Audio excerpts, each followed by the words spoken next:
오늘 저희에게 주신 말씀 시편 28편에서 30편까지 말씀, 그 가운데에서 28편 말씀 함께 저희가 읽고 은혜를 나누겠습니다. 여호와여, 내가 주께 부르짖으오니 나의 반석이여 내게 귀를 막지 마소서. 주께서 내게 잠잠하시면 내가 무덤에 내려가는 자와 같을까 하나이다.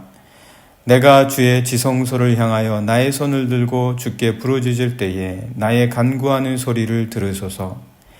악인과 악을 행하는 자들과 함께 나를 끌어내지 마옵소서. 그들은 그 이웃에게 화평을 말하나 그들의 마음에는 악독이 있나이다. 그들이 하는 일과 그들의 행위가 악한 대로 갚으시며 그들의 손이 지은 대로 그들에게 갚아 그 마땅히 받을 것으로 그들에게 갚으소서. 그들은 여호와께서 행하신 일과 손으로 지으신 것을 생각하지 아니하므로 여호와께서 그들을 파괴하고 건설하지 아니하시리로다. 여호와를 찬송하며 내 간구하는 소리를 들으시미로다. 여호와는 나의 힘과 나의 방패이시니 내 마음이 그를 의지하여 도움을 얻었도다. 그러므로 내 마음이 크게 기뻐하며 내 노래로 그를 찬송하리로다. 여호와는 그들의 힘이시요 그의 기름 부음 받은 자의 구원의 요새이시로다. 주의 백성을 구원하시며 주의 산업에 복을 주시고 또 그들의 목자가 되시어 영원토록 그들을 인도하소서. 아멘. 네, 이제 또 새로운 한 주가 어제부터 또 시작이 되었습니다. 오늘은 이제 그래서 저희가 계속해서 시편 말씀 보시는데요. 오늘 시편 말씀을 보시면 이제 다윗이 하나님의 성소에서 지성소를 향하여 간절하게 부르짖는다. 그런 말씀이 나옵니다. 이제 왜 그렇게 하나님께 특별히 이렇게 간절히 지성소를 향하여 부르짖는가? 자기가 지금 꽉 막힌 상황. 그래서 하나님조차 나에게 잠잠하셔서 나로부터 귀를 꽉 막고 계시는 것 같다.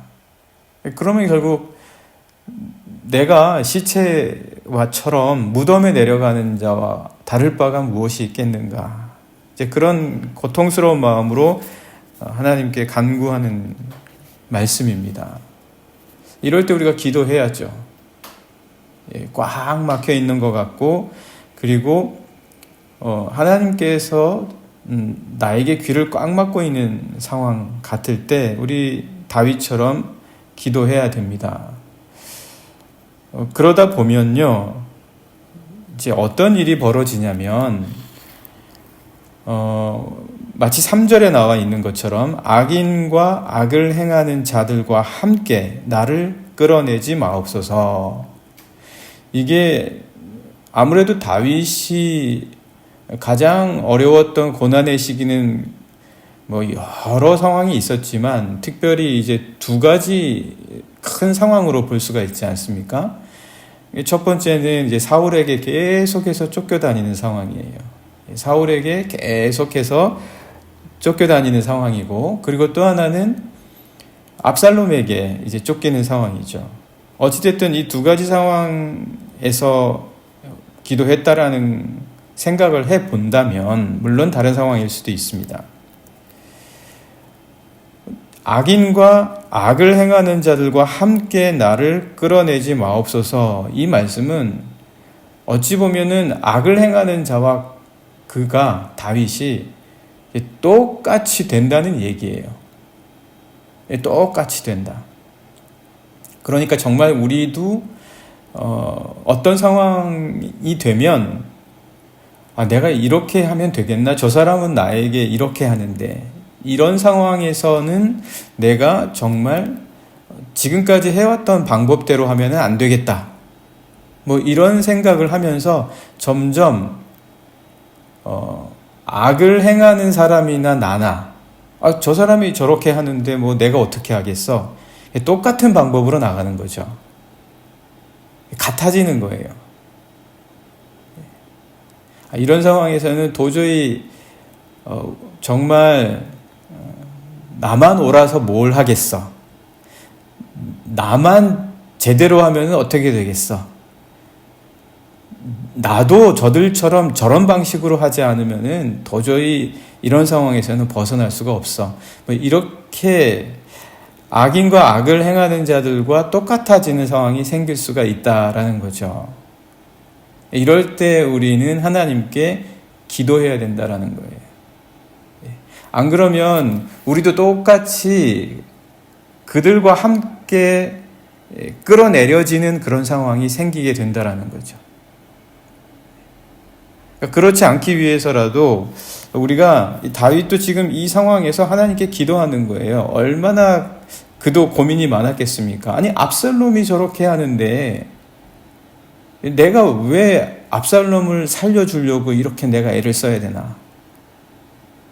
내가 몇 번이나 저 사람을 살려주려고 했는데 저 사람이 왜 저렇게 나한테, 아들이긴 했지만 압살롬이 계속해서 저렇게 해오는데 이렇게 생각을 할 수가 있죠. 사울도 마찬가지입니다. 사울을 몇 번이나 살려줬습니까? 그런데 그를 추격하고 죽이러 오는 것을 멈추지를 않는 거예요. 우리 어떻게 하겠습니까? 그런 상황이라면 똑같은 방법으로 대해줘야죠. 똑같이 맞서야죠. 안 그러면 내가 위험해지는데 어떻게 합니까? 이런 상황에서 이제 다윗이 이제 기도하는 겁니다. 그런 자들과 함께 나를 끌어내지 마십시오, 하나님. 그런 사람들은 어떤 사람들입니까? 그런 사람들은 자기의 행위를 의지하는 자들이에요. 자기가 하는 그 행위가 늘 옳고, 그리고 자기 행위를 통해서 뭔가 일을 이루어 가려고 하는 거죠. 그게 자기들의 힘이라고 생각하는 거예요. 자기들이 세운 목적, 자기들이 세운 계획, 그래서 자기들은 자신을 믿는 거예요. 그래서 이제 4절의 말씀도 보면 그들이 하는 일, 그들의 행위, 그러니까 다 자기 자신들의 행위인 거예요. 그들의 행위, 그들이 하는 일. 자, 이럴 때 우리가 하나님께 기도해야 됩니다. 하나님, 저도 정말 그들과 함께 같아지지 않게 해주십시오. 물론 이것이 우리가 의롭다라는 생각으로 치우쳐지면 안 되겠죠. 그러면 똑같이 자기 행위를 의지하게 되는 거잖아요. 우리의 행위는 의로우니 우리는 저들과 같이 되지 말게 해주십시오. 그러면 역시 우리도 그들과 똑같아지는 거예요. 자기 행위를 의지하는 거니까. 우리가 이럴 때 가장 중요한 건 자기의 행위로 인도함을 받으면 안 됩니다. 자기 행위로 인도함을 받거나 자기 자신으로 인도함을 받으면 자기를 의지하면 그러면 결국에는 그들과 다를 바가 없어지게 된다. 그런 삶의 특징은 뭐냐? 겉과 속이 자꾸 달라지는 거예요. 겉과 속이 자꾸 달라져요. 자기 마음은 자꾸 분열이 되겠죠. 겉과 속이 다르니까. 속은 힘들어도 겉으로는 웃어야 되고, 속은 미움이 가득한데 겉으로는 그렇지 않은 척 보여야 되잖아요.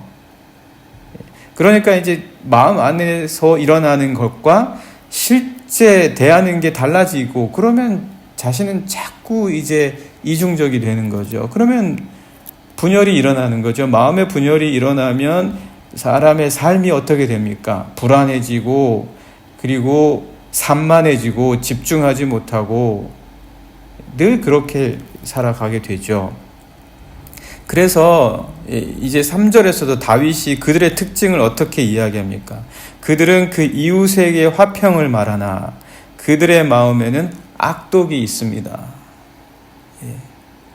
그러니까 이렇게 자신의 속과 겉이 달라지는 삶을 살아가다 보면 이제 결국 자기의 행위를 의지하게 되고 결국 자기가 스스로 인도하는 꼴이 되는 거예요. 그러면서 자기의 마음은 계속 분열이 일어나고 산만하고 안정이 되지 못한 채 쉽게 분노하게 됩니다. 이런 경우에서 우리가 정말 기도해야 합니다. 기도하면서 어떻게 해야 됩니까? 하나님을 의지해야 되죠. 모세는 어떻게 했습니까? 모세는 이스라엘 백성들이 하나님 앞에 범죄했잖아요. 하나님 앞에 범죄했을 때 모세가 한 기도가 뭡니까? 하나님, 저의 이 의로움을 위해서라도, 저의 행위를 보시더라도 이 백성을 살려주십시오. 그렇게 기도하지 않았죠. 자기를 의지하거나 아니면 자기의 의를, 자기의 행위를 의지해서 기도하지 않았습니다. 그거는 우리를 인도해 주지 못해요. 우리의 행위나 우리의 의로는 우리가 인도함을 받지 못합니다. 그걸 의지해서는 안 돼요. 모세는 어떻게 기도했어요? 모세는 하나님의 이름을 위해서라도 이 백성을 인도해 주십시오. 하나님의 이름을 위해서라도, 당신의 이름 때문에라도 이 백성이 비록 그들의 의와 행위가 부족하더라도 하나님께서 인도해 주십시오. 이게 우리를 인도해 준다는 거죠.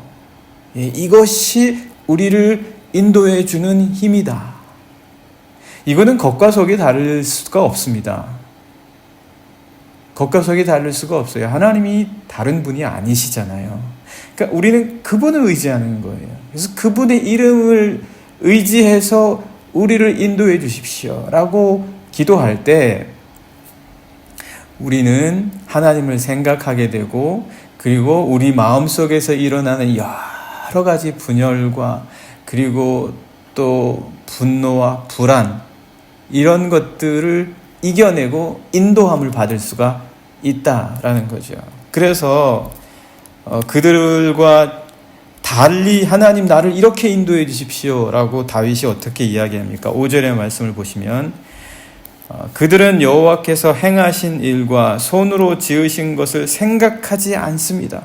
그들은 여호와 하나님을 생각하지 않고 자신들을 의지하고 그리고 자신의 행위를 의지합니다.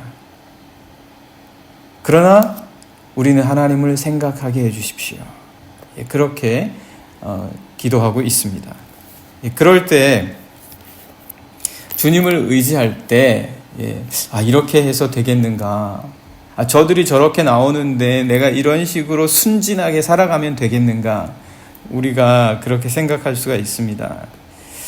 네, 물론 우리 스스로를 의지하면 그렇게 됩니다. 우리 자신을 생각하고 자신의 의를 세우려고 하다 보면 어리석고 순진하고 미련하게 됩니다. 자신의 방법을 의지하고 자신의 생각을 의지하고 자신의 행위를 의지하고 나타내려다 보면 순진하고 어리석고 미련한 꼴이 됩니다. 그러나 하나님을 의지하는 자들에게는 인도함이 있습니다. 그게 축복이에요.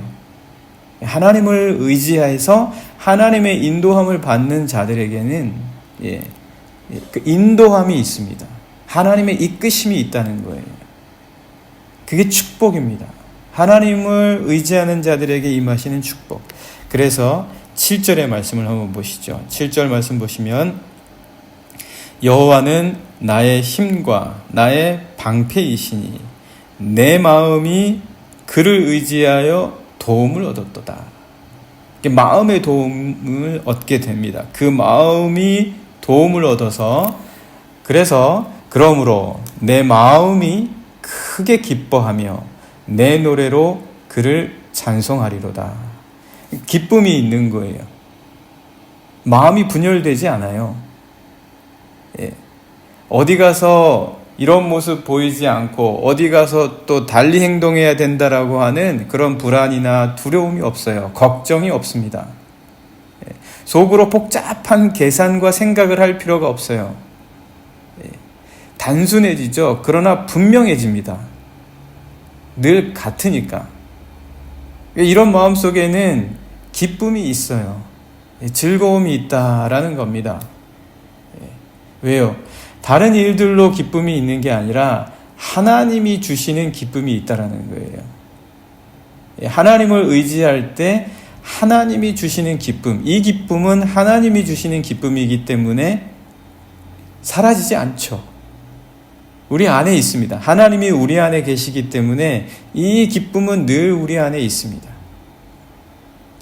그러면서 이렇게 기쁨을 우리 안에 늘 얻게 될 때 이게 바로 우리의 힘이 되고 이것으로 말미암아 우리는 축복을 누리게 된다.